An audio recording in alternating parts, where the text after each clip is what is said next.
I'm Belinda Jones. I'm the circulation manager for the Oxford Eagle. I try to keep chaos from happening.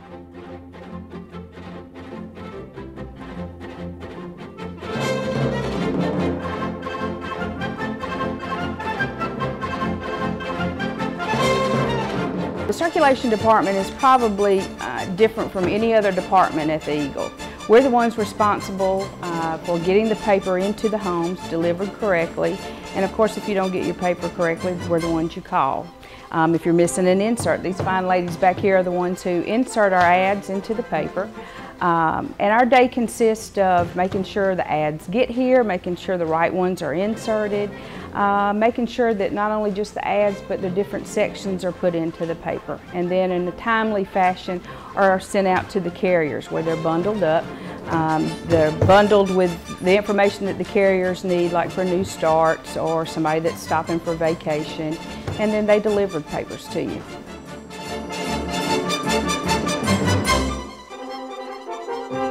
I guess I'd have to say not getting the paper to the customer is the worst problem, and that's our biggest thing is to take care of that problem, making sure that they're getting a dry, readable paper about the same time every day, delivered in about the same location every day. On March 1st of 2010, the Oxford Eagle made a very special delivery. Its new website, which took 5 months and a professional website designer to develop. It works so well we're able to do it ourselves. That's been a really critical thing. As a small newspaper, we don't have a web department. You know, that doesn't exist here. So it needed to be something that that we could actually use ourselves. Obviously, today you know, most of us live online, and so we want to have a strong online presence. We want to be able to reach our readers where they are with the news that they need when they need it. Additionally, we wanted to add online subscriptions, so allow people to actually subscribe to the full newspaper online. But the main trick, of course, is figuring out how to do that, how to make that work. Newspapers are still trying to figure out what to do with the web, and particularly for a paper our size, we don't have a lot of good models. We don't really relate to the New York Times, for example. So it was a matter of figuring out a balance that would work for us. So for now, the Oxford Eagle is experimenting with a hybrid model of both free and paid subscription. And the internet will not save newspapers. Although most newspapers have websites and have had for a while, newspaper websites make up less than 10% of newspaper ad revenue. People won't make the kind of money they have done in the past with newspapers, but the media are an absolute essential for a democracy. And I think it's necessary because we all have a natural curiosity, and journalism is the best way to satisfy that. Journalism is a necessity for our everyday lifestyle. For something to be really journalistic, it should give you a perspective other than your own and an insight into something that you would otherwise not know about. One of the biggest mistakes that I felt that occurred in our industry is every time a new medium comes along, we dive headfirst and we ignore the established medium that have been so good to us for so many years. That's one reason why in 2009, Dr. Husney, aka Mr. Magazine,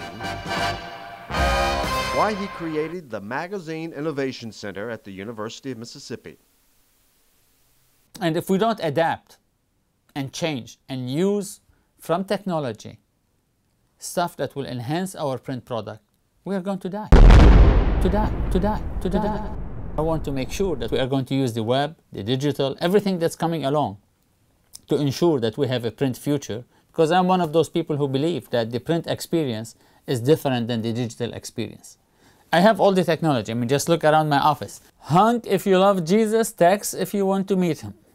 Here's the iPad, you know, I did spend my $800 to get this. Here's my laptops. I mean, here's my flip camera, I have the technology.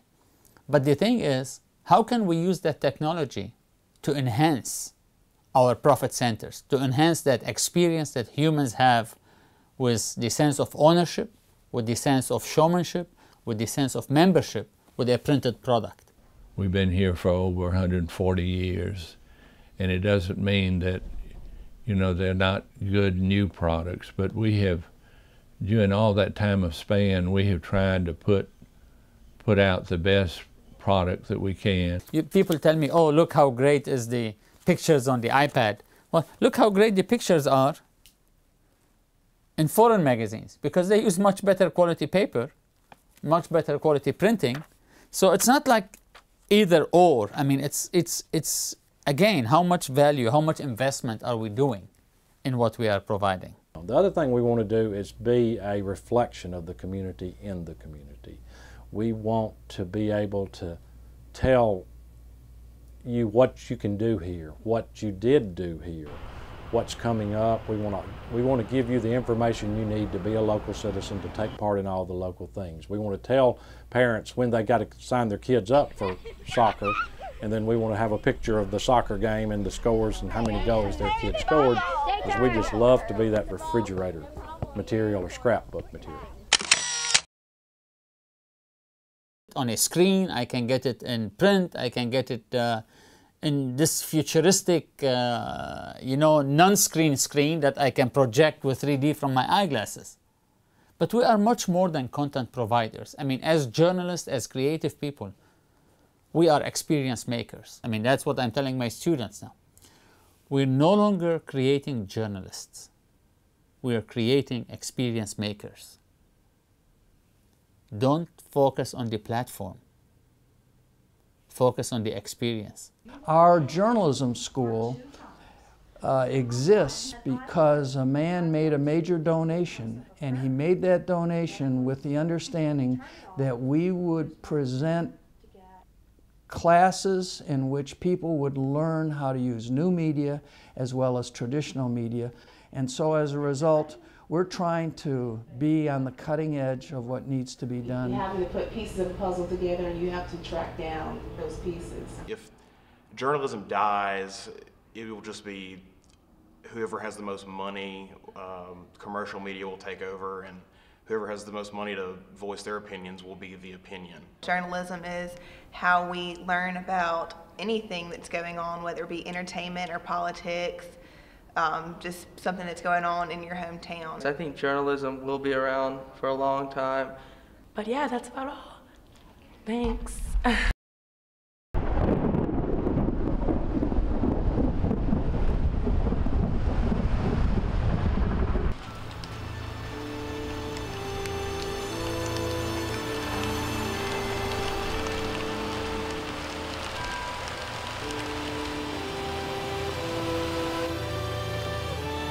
In a small town like this, I've never thought as much about what a story means on an individual level. You know, when you're in a big city like Boston or Memphis, there's, I don't know, there's some sort of anonymity to it. We always do our job, you know, professionally, and you know, do those stories about, you know, people you know who've gotten in trouble, and you gotta, you know, put that in the paper, and it's somehow a little bit harder, or more, it's more personal, I guess, because, you know, we know so many of the people that we're writing about. It's an interesting balance, because a lot of times you're writing about friends, or you're writing about somebody that you work with in a different capacity. So it's hard to, you really have to focus on ethics of journalism and how you divide that up. And you really develop relationships with your sources. You know, they aren't just sources, you actually wind up calling some of them friends.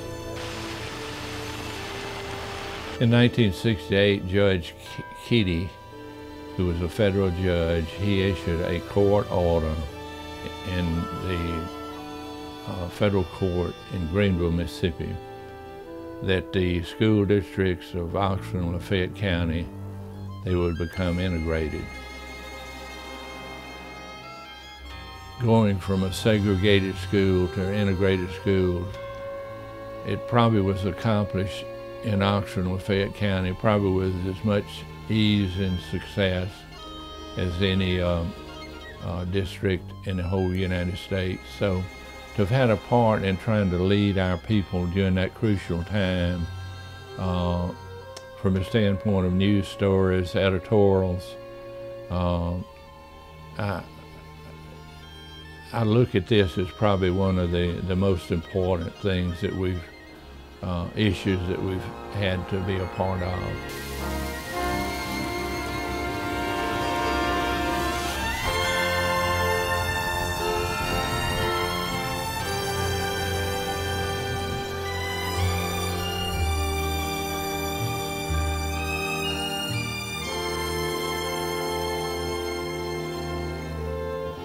One of the things is some people criticize the paper because it doesn't have that much emphasis on world news, but I don't find that a shortcoming at all, because you can get the New York Times, or you can get other major newspapers, Time magazine.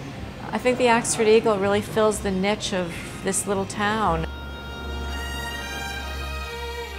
So we always find room for more, and if the consumers can adapt and find room for other things, why can't the publishers? Why can't be the people behind the scenes who are creating those experiences say, I can find something else? I think we have to be aware of the technologies that are out there, and we can't just keep our head in the sand and say, we're always going to be there. I think you have to be aware of the technology, but the basic thing, I just hope that we will always do a complete job as far as reporting events in our community and dealing with issues, that we need to deal with.